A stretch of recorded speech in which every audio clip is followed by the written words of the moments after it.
వర్షాన్ని కొందరు ఇష్టపడతారు, హరివిల్లుని అందరూ ఇష్టపడతారు. కానీ హరివిల్లు రావాలంటే వర్షం పడాలి మావయ్య. ఇప్పుడు మనం చేసే పని ఇష్టం లేని కొందరు ఇష్టపడి అందరిగా మారతారు. దానికి కొంచెం టైం పడుతుంది. నేను అనుకున్నది చేయటానికి ఎన్ని బాధలు పడటానికైనా సిద్ధమే మావయ్య. ఆ చెల్లి నిన్ను నా కోసమే కన్నదేవురా. లేదు మావయ్య, నీ కూతురు కోసమే కంది. చూడమ్మా వీడు ఎలా మాట్లాడుతున్నాడో. ఇంత బాధలో కూడా నవ్వించగలడమ్మా వీడు. జీవితం గదిలో తుఫాన్ లాంటిది మావయ్య. డోర్ లాక్ అయితే విండోలోంచి దూకేయాలి. అది లాక్ అయితే సైలెంట్గా ఒక మూలను కూర్చోవాలి. మనిషికి ఓర్పుకు మించిన ధైర్యం లేదు. ఇప్పుడు మనం ఎంతో ఓర్పుగా ఉంటే ఈ సమస్యను అంత ధైర్యంగా దాటొచ్చు. దాటాలంటే అడుగు ముందుకేయాలి కదా. పదండి పదండి వెళదాం. నా కొడుకుతో కానీ నా కోడలతో కానీ నేను మాట్లాడిన దాంట్లో తప్పేమైనా ఉందా నాన్న? మన జీవితంలో కొన్ని సంఘటనలు తెర మీద జరుగుతున్న కథల్లాంటివి. జరిగేదాన్ని చూడటానికి తప్ప దాన్ని ఆపే ప్రయత్నం చేయటానికో మార్చే ప్రయత్నం చేయటానికో మనం సరిపోం. కేవలం ఒక ప్రేక్షకుడిగా మిగిలిపోయి తెర మీద ఆనందంగా ఉంటే నవ్వుతాం, విషాదంగా ఉంటే ఏడుస్తాం. ఇప్పుడు నేనిక్కడ జరిగే కథకి కేవలం ప్రేక్షకుడినమ్మా. అంటే జరిగిన దాంట్లో నీకు తప్పేం కనపడ్డం లేదా నాన్న? ఎవరూ కావాలని సమస్యలు కొని తెచ్చుకోరు కదా కాంచనా. అందుకు దీప విరుద్ధం అండి. దీపకి సమస్యలంటే చాలా ఇష్టం. అరే, అవి పొరపాటున ఇంటి ముందు నుంచి పోతున్నా వాటిని ఆపి మరీ గుమ్మంలోకి రమ్మంటుంది. నాన్న, ఆ రోజు గురువుగారు దీపం చూసి బిడ్డ జాగ్రత్తమ్మా అని చెప్పారు. బిడ్డ జాగ్రత్తమ్మా. అలా ఎందుకు చెప్పారో నాకు ఈ రోజు అర్థమవుతుంది. సమస్య రాబోతుందని ఆయన అప్పుడే హెచ్చరించారు. కానీ మనమే పట్టించుకోలేదు నాన్న, పట్టించుకోలేదు. ఏమీ కాదులే కాంచనా. ఏ నమ్మకంతో నన్ను ధైర్యంగా ఉండమంటారండి? తల్లిని కాపాడుకోవాలా బిడ్డని కాపాడుకోవాలా అని వాడే అడిగాడు కదా. పైగా నా కొడుకుని మా అన్నయ్యే సమర్థిస్తున్నాడు. అసలు ఏం చెప్పాలి వాళ్ళకి? నా కొడుకేవో నా కోడలి మాట కాదనలేడు, నా కోడలేవో నా మాట వినదు. చెల్లమ్మా, దానికి మనం తప్ప ఎవరున్నారు? అందుకే కదక్కా అది మనల్ని ఇలా బాధ పెడుతుంది. అరే, వెళ్తుంటే కింద పడింది, దెబ్బ తగిలింది అంటే కర్మ అనుకోవచ్చు. కానీ ఇప్పుడేమనుకోవాలి? అనవసరమైన ఆశలు పెట్టుకున్నాను కాబట్టి ఇది నా కర్మ అనుకోవాలి. చెల్లమ్మా, కాంచనా, అవును నాన్న, దీపం నెల తప్పింది అని తెలియగానే నా కళ్ళకొచ్చిన మా అమ్మ నా కళ్ళ ముందుకి రాబోతుంది అనుకున్నాను. ఇప్పుడు చూడు, నా కోడలు మరొకసారి మా అమ్మని చంపేసేలా ఉంది.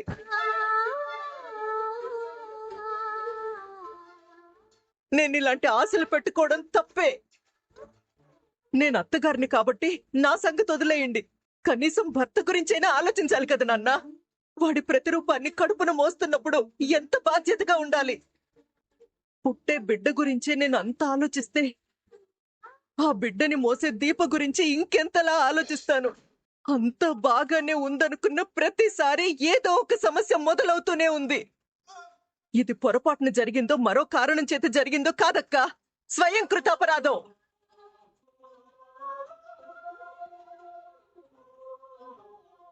మా కాంచనా, ఆ దేవుడి దయ వల్ల అందరూ క్షేమంగానే ఉంటారు. నువ్వేం కంగారు పడకు. ముందు డాక్టర్ గారు ఏం చెప్తారో చూడాలి నాన్న. ట్రీట్మెంట్ పూర్తయితే కానీ ఎవరి కండిషన్ ఎలా ఉందో తెలీదు. కాకపోతే నేను కోరుకునేది ఒక్కటే నాన్న, తల్లి బిడ్డ క్షేమంగా ఉండాలి, క్షేమంగా ఉండాలి. అమ్మా, ఏం చేస్తున్నావు? బూజులు బాగా పట్టాయి, దులుపుతున్నాను. ఇలా స్టూల్ ఎక్కి బూజులు దులిపితే కింద పడతావు. ఏం పర్వాలేదులేవే. అయినా ఇప్పుడు నీకు ఇవన్నీ అవసరమా? నా పనులు నన్ను చేసుకోనివ్వవే. నువ్వేదో చదువుకుంటున్నావు కదా, వెళ్ళి చదువుకో. పెద్ద సాయం చేసేదానిలాగా ఈ పనులన్నీ నీకు అవసరమా అని అడుగుతోంది. ఎప్పుడు సాయం చేయనట్టే మాట్లాడతావు? తెగ చేస్తావు మరి. ముందు నువ్వు దిగు, నేను దులుపుతాను. చేతిలో పుస్తకం పట్టుకుని అటు ఇటు తిరగడం కాదే బూజులు దులపడం అంటే. మరి మాకు తెలియదు ఈ పనులన్నీ. అసలు ఎప్పుడు చేసావే నువ్వు? మా ఆయనతో ఆ ఇంట్లో ఉన్నప్పుడు. ఆగిపోయావే, చెప్పు. ఏం లేదు, నువ్వు కిందికి దిగు, దిగు దిగు. నువ్వెళ్ళి వంట చేసుకో, నేను ఈ బూజులు దులుపుతాను. జాగ్రత్తే. మాకు తెలుసులే, నువ్వు వెళ్ళు. పాత జ్ఞాపకాలు గుర్తొస్తున్నాయా? నువ్వు వెళ్ళమని చెప్పాను కదా, వెళ్ళు, వెళ్ళి వంట చేసుకో. స్వప్న,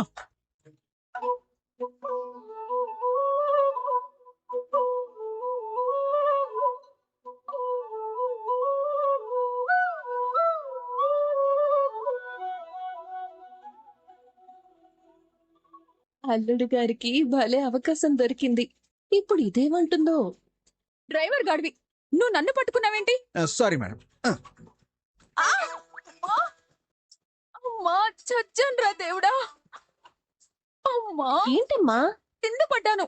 ఓస్, అంతేనా? అల్లుడు గారి మీద పడ్డావేమో అనుకున్నాను. తనే పడేశాడు. మళ్ళీ పడేశారా? ఇప్పుడే పడేస్తే మళ్ళీ పడేశాడా అంటావేంటి? చెయ్యలేవు. ఇప్పుడే మిరపకాయలు కోసా? నిన్ను పట్టుకుంటే మండుతుందేమో. ఇంకెవరి సాయమైనా తీసుకో. అమ్మా, అమ్మా, నేనేమైనా రోడ్ మీద పడ్డానా? ఎవరినైనా హెల్ప్ అడగడానికి? ఇంట్లో వాళ్ళు ఇలా తయారయ్యారేంట్రా బాబు? Madam, can I help you? No thanks, నేనే లేస్తాను.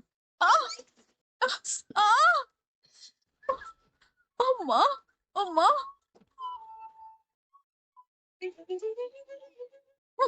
పట్టుకొని ఒక తప్పు చేసావు, పడేసి ఇంకో తప్పు చేసావు. అసలు నిన్ను ఎవరు లోపలికి రమ్మన్నారు? మేడం గారు కూరగాయలు తెమ్మంటే తీసుకొచ్చాను. అందుకు నువ్వు లోపలికి రావాలా? వచ్చాను కాబట్టే పట్టుకున్నాను, లేదంటే డైరెక్ట్గా నేల మీదే పడేదాన్ని. నడుము విరిగేది. నీ చేతుల్లో పడ్డం కంటే నేల మీద పడి నడుం విరగ్గొట్టుకోవడమే నయం. అయితే మరోసారి ట్రై చేయండి. కోమునీనా? మీరైతే సీరియస్ గానే ట్రై చేస్తున్నారుగా. ఇలాంటి మాటలతో దగ్గర అవుదాం అనుకుంటున్నావేమో. ఏ దగ్గర అవుతారేమోనని ఫీలింగ్ మీకు కలుగుతుందా? ఎప్పటికీ కలగదు. మనసులో ఉంటేనే మాటలతో బయటకు వస్తుంది. ఇప్పుడు నా మనసులో నీ గురించి ఏ ఆలోచన లేదు. కానీ ఇప్పుడు వచ్చింది కదా. ఎప్పటికీ రాదు. జ్ఞాపకాలనే సీతాకోక చిలుకలు గతం అనే పూల తోటల నిండా ఉంటాయి. ఒక్కసారి కదిలిస్తే సీతాకోక చిలుకలు తోటంతా కనిపిస్తాయి. కదిలించాల్సిన అవసరం లేదు. ఆల్రెడీ కదులుతున్నాయి. నువ్వెంత తరిమేసినా ఆ సీతాకోక చిలుకలు గతం అనే పూల తోట నుంచి ఎక్కడికి పో. అవును, నీతోనే ఉంటాయి. నిన్ను సరికొత్తగా నీకే పరిచయం చేస్తాయి. సరుకులు లోపల పెట్టుకుంటారా మేడం? ఉంటాను మేడం. బీపీ నార్మల్ గానే ఉంది. మీరేం టెన్షన్ తీసుకోవద్దు దీపా. ఇలాగే ఉండండి. ట్రీట్మెంట్ కి కావాల్సిన ప్రొసీజర్ స్టార్ట్ అయిపోయింది. ఆపరేషన్ పూర్తయ్యే వరకు మీరు హాస్పిటల్లోనే ఉండాలి. అలాగే డాక్టర్. మీరు ఇక్కడే ఉండండి. ఈ రోజు నుంచి ఇదే మీ రూమ్. ఏం అవసరం వచ్చినా నర్స్తో చెప్పండి, లేదా నాకు ఫోన్ చేయండి. అలాగే డాక్టర్. Take rest. దశరథ్ గారు, చెప్పండి డాక్టర్. సుమిత్ర గారిని ఎప్పుడు హాస్పిటల్లో అడ్మిట్ చేయాలో నేను మీకు చెప్తాను. అలాగే డాక్టర్. అప్పటి వరకు నేను చెప్పిన మెడిసిన్స్ వాడండి. సరే డాక్టర్. జోష్నతో జాగ్రత్తగా ఉండండి. ఏమైంది డాక్టర్? తను ఈ రోజు నన్ను కలిసింది. కడుపుతో ఉన్నవాళ్లు బోన్ మ్యారో డొనేట్ చెయ్యొచ్చా అని అడిగింది. తను ఈ ప్రశ్న అడిగింది అంటే ఇక్కడ ఏం జరుగుతుందో తను గెస్ చేయగలదు. నేనైతే ప్రాపర్ ఆన్సర్ ఇవ్వలేదు. బట్ తను సైలెంట్ గా ఉండదు. ఏదైనా ప్రాబ్లం క్రియేట్ చేసింది అంటే నేను ఫేస్ చేయలేను. డోంట్ వరీ డాక్టర్, నేను ఇక్కడే ఉంటాను. ప్రాబ్లం మీ వరకు రానివ్వను. ఇప్పుడు నీ దగ్గరున్న ఆన్సర్ ఏంటి? నా భార్య ప్రెగ్నెంట్, ట్రీట్మెంట్ కోసం అడ్మిట్ అయింది. మీరు ఇదే చెప్పండి. ఓకే కార్తిక్, ప్రొసీజర్ స్టార్ట్ అయింది కాబట్టి దీపని అబ్జర్వేషన్లో ఉంచి మెడికేషన్ ఇస్తుంటాము. ఒక నార్మల్ పర్సన్ అయితే ఇంత కేర్గా ట్రీట్ చేయాల్సిన అవసరం లేదు. But she's pregnant. ఏదైనా ఇన్ఫెక్షన్ అయితే తల్లికి కూడా ప్రమాదమే. ఇలాంటి మాటలు వినడానికి ఈ తండ్రి సిద్ధంగా లేడు డాక్టర్. మిమ్మల్ని ఒక ప్రశ్న అడుగుతాను, సమాధానం చెప్పండి. నా కూతురు కడుపులో బిడ్డ ఇద్దరూ బతకాలి. అందుకు నేనేం చెయ్యాలో చెప్పండి. మీరేం చేస్తారో చెప్పండి. ఛాన్స్ ఉంటే వదిలేస్తానా సార్? నేను ఒక ఆడదాన్నే కదా. బిడ్డ పోతే ఆ బాధ ఎలా ఉంటుందో నేను అర్థం చేసుకోగలను. మీరైతే హోప్స్ పెట్టుకోకండి ప్లీజ్. చెల్లి నాతో ఎన్ని జాగ్రత్తలు చెప్పిందిరా. నా చెల్లి కోసమైనా నా కూతురు కడుపులో ఉన్న బిడ్డ బతకాలని కోరుకున్నాను. ఇక్కడ మన ఆశల్ని బతికించే వాళ్లే కాదు, నమ్మకాల్ని బతికించే వాళ్ళు కూడా లేరు. ఇంకా నేను నా చెల్లికి నా మొహం చూపించలేను. మావయ్య, మనం చీకట్లో నిలబడి ఉంటే వెలుగు కోసం ఎదురు చూడాలా, చీకట్లో ఉన్నామని బాధపడాలా? ఒకటి ఆశ, రెండు నిరాశ. మనకి పరిచయం లేని ఒక రూపం దీప కడుపులో పెరుగుతుంది. మనం ప్రాణం పెట్టుకున్న మనిషి కళ్ల ముందు బతుకు కోసం పోరాడుతుంది. ఒకటి నీ మనవరాలు, రెండు నీ భార్య. చావు అంచున నిలబడి తీసుకునే నిర్ణయాలు చావు కంటే ఘోరంగా బాధిస్తాయి. కాని ఆగిపోవటం కంటే ముందుకు వెళ్ళటమే మంచిది మావయ్య. పద. బావా, వెళ్ళిపోతున్నావా? నేనెక్కడికి వెళ్తాను దీపా? ఇంటికెళ్ళి క్యారేజ్ తీసుకొస్తాను. అత్తయ్యకేం చెప్తావు? అమ్మ మొహం చూస్తే నిజం చెప్పలేను. సౌర్యకేం చెప్తావు? దాని మొహం చూస్తే అబద్ధం కూడా చెప్పలేను. నీకోసం ఎదురు చూస్తూ ఉంటాను. త్వరగా వచ్చే బావా. అలాగే. వెళ్ళండి నాన్న. సరేనమ్మా. పద మావయ్య. నాన్న, ఏంటమ్మా? బిడ్డ గురించి డాక్టర్ గారితో ఏమైనా మాట్లాడావా? అవన్నీ నేను వచ్చాక భోజనం చేస్తూ మాట్లాడుకుందాం. మావయ్య వెళదాం పద. ఉంటానమ్మా.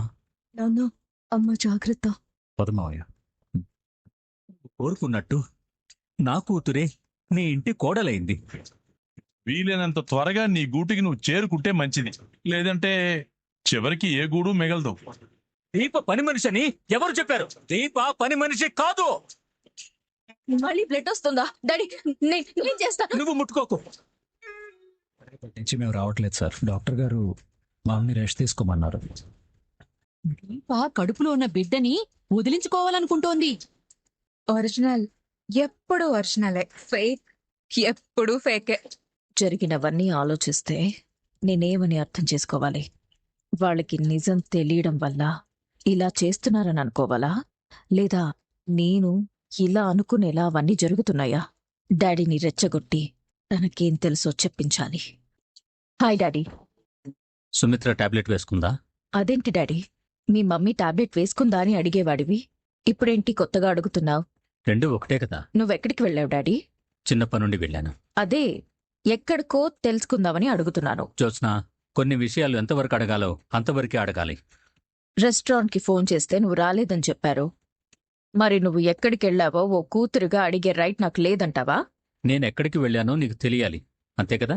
హాస్పిటల్కి వెళ్ళాను. ఎందుకు? దీపని అడ్మిట్ చేయడానికి. దీపకేవైంది? అవన్నీ నీకెందుకు? నేను చెప్పేది అదే డాడీ. దీప గురించి ఆలోచించడానికి ఆవిడ భర్తున్నాడు, ఆవిడ అత్తగారుంది, మావయ్యున్నాడు, మేనత్తుంది. కానీ మా మమ్మీ గురించి ఆలోచించడానికి నువ్వు నేను మాత్రమే ఉన్నాం. నువ్వు మమ్మీ గురించి ఆలోచించకుండా ఎవర్నో హాస్పిటల్ చుట్టూ తిప్పాల్సిన పనేంటి? ఎవరినో కాదు, దీపని. దీప అంటే తనేమైనా మీ అన్న కూతురా, తమ్ముడు కూతురా? ఈ ఇంటి పని మనిషి. జ్యోత్స్న, ఒక పని మనిషి కోసం మీరెళ్లాల్సిన అవసరం ఏంటి? దీప పని మనిషి కాదు. నాకు మాత్రం పని మనిషే. దీప పని మనిషి కాదు. నాకు మాత్రం పని మనిషే. ఎందుకు జ్యోత్స్న అలా రెచ్చిపోయి మాట్లాడుతున్నావు? దీప ఈ ఇంటి పని మనిషి కాదు. దీప పని మనిషి కాదు. దీప ఇంటి పని మనిషే. దీప పని మనిషి కాదు. అయితే ఎవరో చెప్పు. దీప ఎవరంటే? దశరథ, ఏంట్రా ఇది? అంత గట్టిగా అరుస్తావు ఎందుకు? ఏమైంది నీకు? తాత, రాంగ్ టైంలో వచ్చావు. నా అంచనా కరెక్టే. డాడీకేదో క్లారిటీ వచ్చింది. అది కాదు నాన్న. ఏది కాదు? జ్యోత్స్న అన్న పద్ధతి సరిగ్గా లేదు గాని అడిగిన పాయింట్ కరెక్టే కదా. నువ్వు జ్యోత్స్నని సమర్థిస్తున్నావా నాన్న? నేనెవర్ని సమర్థించనురా. దీప సంగతి కార్తీక్ చూసుకుంటాడు. కానీ నువ్వు తోడుగా వెళ్ళింది దీప కడుపులో ఉన్న బిడ్డకి చిన్న సమస్య ఉంది కాబట్టి. ఏంటి మావయ్య గారు, దీపక్ కడుపులో ఉన్న బిడ్డకి సమస్య? అలాంటిదేమీ లేదు సుమిత్ర. కాస్త కడుపులో నొప్పిగా ఉందంటే హాస్పిటల్లో అడ్మిట్ చేశానంతే. అంతే కదా నాన్న? అంతే. సుమిత్ర, నువ్వు లోపలికి వెళ్ళు. అది కాదండి. ముందు నువ్వు లోపలికి వెళ్ళు సుమిత్ర. నాన్నతో బిజినెస్ గురించి మాట్లాడాలి. సరేనండి. దీపక్ ఇప్పుడు బానే ఉంది కదా? తనకేమీ కాదు. నా గురించి కూడా దీపక్ కంగారు పడుతూ ఉంటుంది. నాకేం కాదని దీపకి చెప్పండి. నేను నిక్షేపంగా ఉంటాను. దీప పిల్లలతో కూడా నేను ఆడుకుంటాను. అవును సుమిత్ర, నీ మాటలన్నీ నిజం కావాలని ఆ పరమశివుణ్ణి కోరుకుంటున్నాను. అన్నీ నిజమవుతాయండి. కడుపులో బిడ్డకి ఏం కాదని దీపకి నా మాటగా చెప్పండి. అలాగే సుమిత్ర, ఈ చివరి మాట తప్పకుండా చెప్తాను. దీప గురించి సుమిత్రతో ఏమీ చెప్పొద్దు. దీపకేం కాదు దశరథ. డాక్టర్ గారు ఏమైనా చెప్పారా? లేదు నాన్న, డాక్టర్ గారు కూడా నువ్వన్నదే చెప్పారు. దశరథ మాట మారుస్తున్నాడు. ఏదో ఉంది. ఏం ప్రాబ్లం లేనప్పుడు మమ్మీ దగ్గర ఏం దాచాలి? కొన్ని ఎప్పుడు చెప్పాలో అప్పుడే చెప్పాలి జ్యోత్స్న. నేను చెప్పే టైం కోసం ఎదురు చూస్తున్నాను. ఏంటి డాడీ? అదే, మీ అమ్మ ఆపరేషన్ గురించి డాక్టర్ గారితో మాట్లాడాను. ఏమన్నారు? హాస్పిటల్లో ఎప్పుడు అడ్మిట్ అవ్వాలో ఫోన్ చేసి చెప్తాను అన్నారు. జ్యోత్స్న, నువ్వు మాత్రం ఇంట్లోనే ఉండు, ఎక్కడికి వెళ్ళొద్దు. అలాగే డాడీ.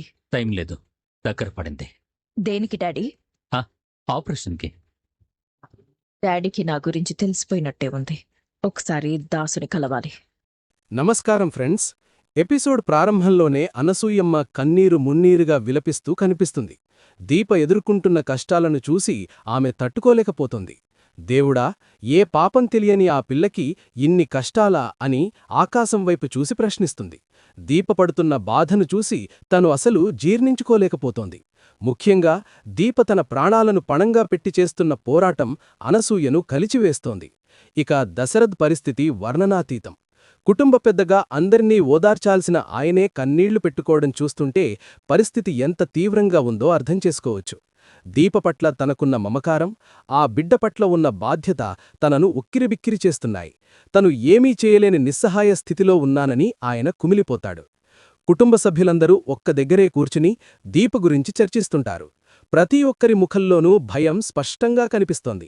ఒక సాధారణ గృహిణిగా దీప అందరి మనసుల్లో ఎంతటి స్థానాన్ని సంపాదించుకుందో ఈ దృశ్యాలు నిరూపిస్తాయి. గతం, వర్తమానం కలిపి చూపిస్తూ దీపపడిన కష్టాలను గుర్తుచేసుకునే సీన్లు ప్రేక్షకులకు కన్నీళ్లు తెప్పిస్తాయి. ఎపిసోడ్ చివరిలో డాక్టర్లు ఇచ్చే ఒక రిపోర్ట్ లేదా ఒక వార్త అందరినీ షాక్కి గురిచేస్తుంది. ఆ బిడ్డను కాపాడాలంటే దీప ప్రాణాలకు ప్రమాదం అని తెలుస్తుంది. ఇప్పుడు నిర్ణయం ఎవరి చేతుల్లోనుంది? కార్తీక్ దీపను ఎలా కాపాడతాడు? అనసూయమ్మ ప్రార్థనలు ఫలిస్తాయా అన్నది రేపటి ఎపిసోడ్లో చూడాలి. చూశారుగా ఫ్రెండ్స్, కార్తీక దీపం 2లో రాబోయే ఎపిసోడ్స్ చాలా కీలకమైన మలుపులు తీసుకోబోతున్నాయి. దీప తన బిడ్డను దక్కించుకుంటుందా, లేక విధి మరో దారుణమైన నిర్ణయం తీసుకుంటుందా? మీ అభిప్రాయాలను కింద కామెంట్ సెక్షన్లో తెలియజేయండి. ఇలాంటి లేటెస్ట్ ఎపిసోడ్ అప్డేట్స్ కోసం మా ఛానల్ని సబ్స్క్రైబ్ చేయడం మర్చిపోకండి. థాంక్యూ.